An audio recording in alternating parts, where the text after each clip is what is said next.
Pumirma na ang pamahalaan at ang National Democratic Front sa isang kasunduan para pag-usapan ang pinaplanong tigil putukan. Ngayon na po ang huling araw ng ika-4 na yugto ng usapang pangkapayapaan sa The Netherlands. Nakatutok pa rin doon live sa mga sandaling ito si Rafi Tima. Rafi. Mike, aminado ang magkabilang panig, naging mahirap itong kanilang ginawang negosasyon sa nakaraang 3 araw, pero nagbunga naman daw ito sa pamamagitan ng isang pirmadong kasunduan.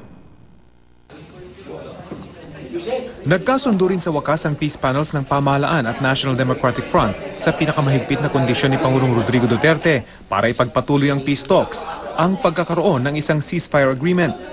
Pero ang kasunduang ito hindi pa talaga mangangahulugan ng tigil putukan. Nagkasundo lang silang pag-usapan ang tigil putukan. We agreed to make a joint interim agreement, no? That is what is being signed now. But I think it's a big step. At least we have defined the road forward in making our bilateral ceasefire agreement. Technically, wala pang ceasefire, di ba? Pero hopefully the signing today will send a very positive message to everyone on the ground. Kung pwedeng, if you can help out, provide what we always refer to as an enabling environment so that a final ceasefire agreement can be made effective. Sa kasunduan, mag-uusap pa ang ceasefire committee ng pamahalaan at NDF para ayusin ang guidelines at ground rules ng interim ceasefire. Oras na maaprubahan, tsaka lang magkakaroon ng ceasefire.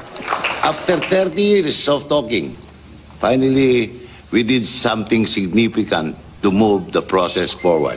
Ang kontrobersyal na usapin sa revolutionary tax hindi na isasama sa ground rules.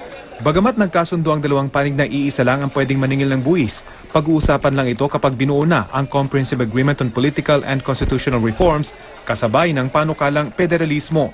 If GRP and NDF-P would co-found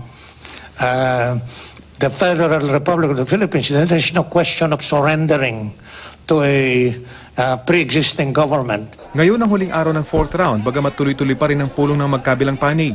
Inaasahang sa pagtatapos mamaya, magbibigay ng joint statement ang dalawang panig kung saan sasabihin ng pamahalaan ang pangako nitong palayain ang 23 political prisoners. 3 sa mga ito convicted na kaya nilalakad na ang kanilang presidential pardon. 20 naman makakalaya sa pamamagitan ng piyansa. Ang isyu ng pagpapalaya ng political prisoners ay isa sa mga naging balakid sa peace talks sa pagtatapos ng 3rd round nitong Enero nang tumanggi si Pangulong Duterte na ibigay ito hanggang walang napipirmang bilateral ceasefire agreement ang magkabilang panig. Sa huling bahagi ng susunod na buwan, Mike, ay nakatakdang isagawa ang 5th round ng usapang pangkapayapaan at posibleng dito rin ito sa The Netherlands gagawin. Pero inaasahang magpupulong na ang ceasefire committee ng dalawang panig bago pa ang 5th round para simulan na yung pagbuo sa guidelines at ground rules ng interim ceasefire.